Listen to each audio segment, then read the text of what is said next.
திமுக அமைதி பேரணியை தொடங்கியுள்ளதாக அண்மை தகவல் வெளியாகி இருக்கிறது. விவரங்களை செய்தியாளர் ராஜேஷிடம் தகவல்களை கேட்கலாம். ராஜேஷ், முதலமைச்சர் மு.க.ஸ்டாலின் தலைமையில் சென்னையில் திமுக தரப்பில் அமைதி பேரணியானது தற்போது தொடங்கி நடைபெற்று வருகிறது. விவரங்கள் என்ன? மறைந்த முன்னாள் முதலமைச்சர் கலைஞர் கருணாநிதி அவர்களுடைய 7வது ஆண்டு நினைவு தினத்தை முன்னிட்டு வாலாஜா சாலை முதல் மெரினா வரை முதலமைச்சர் மு.க.ஸ்டாலின் தலைமையில் அமைதி பேரணி என்பது தொடங்கி நடைபெற்று வருகிறது.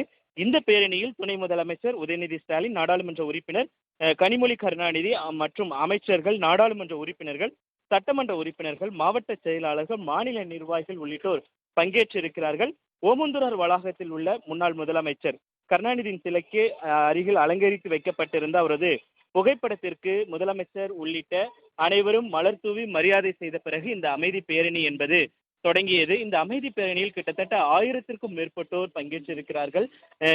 இந்த வாலாஜா சாலை முழுவதுமே திமுகவினர் நிரம்பி இருக்கக்கூடிய அந்த காட்சிகளை நம்மால் பார்க்க முடிகிறது.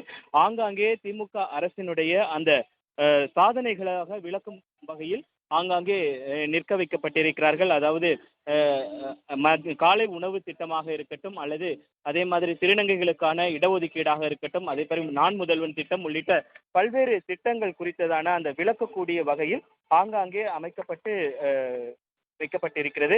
அதே போல முன்னாள் முதலமைச்சர் கலைஞர் அவர்களுடைய புகழை போற்றும் வகையில் அவருடைய சொற்கள் அடங்கிய அந்த பதாகைகள் என்பது ஆங்காங்கே வைக்கப்பட்டிருக்கக்கூடிய அந்த காட்சிகளையும் நம்மால் பார்க்க முடிகிறது.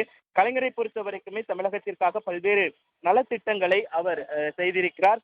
திராவிட இயக்க வரலாறு குறித்தும் சுதந்திர இந்தியாவில் தமிழகத்தின் வளர்ச்சி குறித்தும் கருணாநிதி என்ற பெயரை நம் எப்போதுமே தவிர்த்து விட்டு எழுத முடியாத அளவிற்கு பல சாதனைகளை அவர் செய்திருக்கிறார். அதே போல 1938களில் இந்தியை கட்டாயமாக்கும் பொழுது மொழிப்போருக்காக ஈடுபட்டதாக இருக்கட்டும், பல்வேறு திட்டங்களை அவர் செயல்படுத்தியிருக்கிறார். தனது 14வது வயதில் பள்ளி மாணவனாக திருவாரூர் வீதிகளில் அவர் தமிழ் கொடி ஏந்தி அந்த போராட்டங்களை முன்னெடுத்ததெல்லாம் நினைவு கூறும் வகையில் இங்கு அவருக்கான அத்தனை அந்த பதாகைகள் என்பது அமைக்கப்பட்டிருக்கிறது. தமிழகத்தின் பல்வேறு இடங்களிலிருந்து ஆயிரக்கணக்கானோர் திமுகவினர் இங்கு திரண்டு வந்திருக்கக்கூடிய அந்த காட்சிகளை நம்மால் பார்க்க முடிகிறது. இன்னும் சற்று நேரத்தில் மெரினாவில் இருக்கக்கூடிய அவரது நினைவிடத்தில் முதலமைச்சர் மலர் தூவி மரியாதை செய்ய இருக்கிறார். அமைச்சர் பெருகள் மக்களும் அதனை தொடர்ந்து மரியாதை செய்வார்கள் என எதிர்பார்க்கப்படுகிறது. முன்னாள் முதலமைச்சர் கருணாநிதியை பொறுத்த வரைக்குமே இந்தியாவுக்கே முன்னோடி திட்டமாக திகழ்ந்த குடிசை மாற்று வாரியமாக இருக்கட்டும், கை ரிக்ஷா ஒழிப்பு திட்டமாக இருக்கட்டும், பெண்களுக்கு குடும்ப சொத்தில் சம உரிமையாக இருக்கட்டும், முதல் தலைமுறை பட்டதாரிகளுக்கு கட்டணமில்லா உயர்கல்வி உள்ளிட்ட பல்வேறு திட்டங்களை அவர் செயல்படுத்தியிருக்கிறார்.